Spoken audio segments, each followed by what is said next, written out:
Title: My parents forgot to invite me to Christmas, so I vanished for 2 years.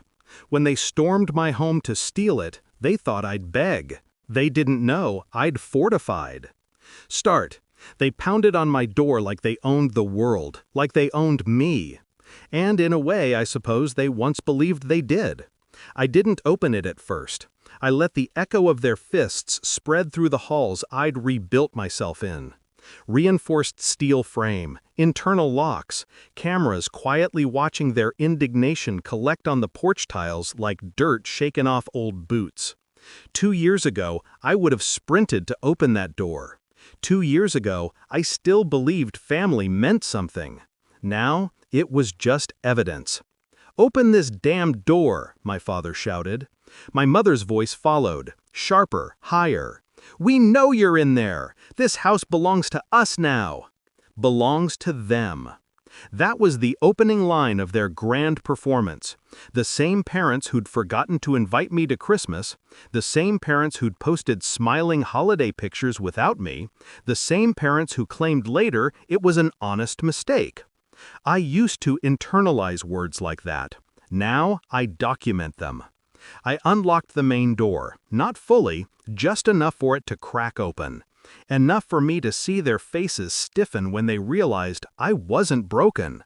I wasn't starving for affection. I wasn't alone. I was prepared. I grew up trying to earn their applause like it was oxygen. Straight A's, scholarships, stable job by 23. I bought this house with the naive hope they'd finally see me. Not as a tool, not as a backup plan, but as their daughter. Christmas had always been my anchor. Lights, laughter, a place at the table. Until the year I wasn't invited. My mother later said she assumed I was busy. My father said he didn't notice. It wasn't the absence that gutted me, it was the indifference. The casual way they erased me from a celebration I'd never once missed. That's when something quiet inside me folded. Not shattered, folded, like a document being prepared for filing. 1 month later, I discovered their real intentions. A letter addressed to the estate. My estate, not theirs. A lawyer explaining they'd inquired about transferring the property, my property, into their name due to the owner's prolonged absence and presumed abandonment. Absence they caused. Abandonment they invented. That was the moment my grief sharpened. Pain became clarity. Clarity became strategy. I didn't confront them. I observed. I watched their social media posts. I recorded their phone calls when they accidentally dialed me on Bluetooth. I saved every snide remark, every legal misstep, every fraudulent attempt to claim I was unstable and unfit to own a home. They built a case to steal my life. I built a case to bury their claims. I vanished from their world, but not from the law. I hired a lawyer they'd never think I could afford, created a trust, transferred the house into it, filed a no trespass order against them that activated automatically upon attempted forced entry. I installed reinforced doors, upgraded the alarm system, activated cameras that uploaded directly to cloud storage and to my lawyer's office. Then I waited. 2 years. Silence, distance, preparation. They thought I had disappeared in shame. They thought they could circle like vultures and claim what was never theirs. They didn't know I'd built every legal wall possible. They didn't know I was waiting for them to strike first. And today, they finally did. They arrived screaming, swearing, attempting to shoulder the door in. The cameras caught everything. The threats, the attempt to force entry, the moment my father brandished a fake ownership document he printed off the internet. I stepped into the doorway fully and let them see it. Calm, controlled, unbroken me. "You need to leave," I said. "Legally."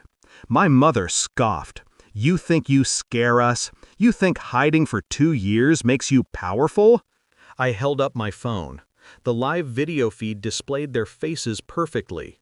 "This call has already been made," I said. "The police are on their way." My father went red. "This is our house. It hasn't been yours since the day you forgot I existed." Their outrage roared. Their entitlement cracked. And then, sirens. 2 patrol cars slowed to a stop. Officers stepped out. My mother switched masks instantly. Tears, trembling hands, a performance honed over decades. "She's unstable," she cried. "We're trying to protect her." I didn't have to argue. The officers already had the file. My lawyer had given them everything. The forged documents, the harassment, the trespass order they'd now violated, the footage from 5 minutes earlier. When the lead officer asked if I wanted to press charges, I didn't smile. But something in me settled. "Yes," I said, "I do." The shift in their faces was the true climax. Not the sirens, not the cuffs, not the official tone of the officers. It was the realization. The realization that I wasn't the child they could guilt, wasn't the daughter they could manipulate, wasn't the lonely girl desperate for their approval.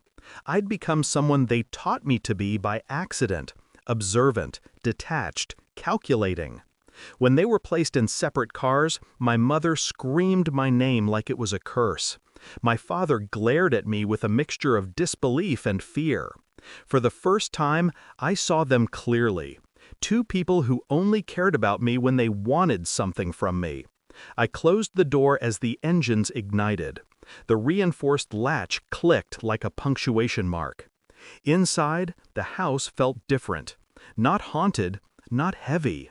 Mine. Finally, mine. 2 years ago, their betrayal broke something soft in me. Today, justice rebuilt something stronger. People think revenge is chaos, but mine was orderly, methodical, legal. I didn't destroy them. I simply let the truth do its work. And as the sirens faded down the street, I whispered the final line of the confession playing in my own head. I didn't disappear. I just stepped back long enough to let the law catch up. I have no regrets, only closure.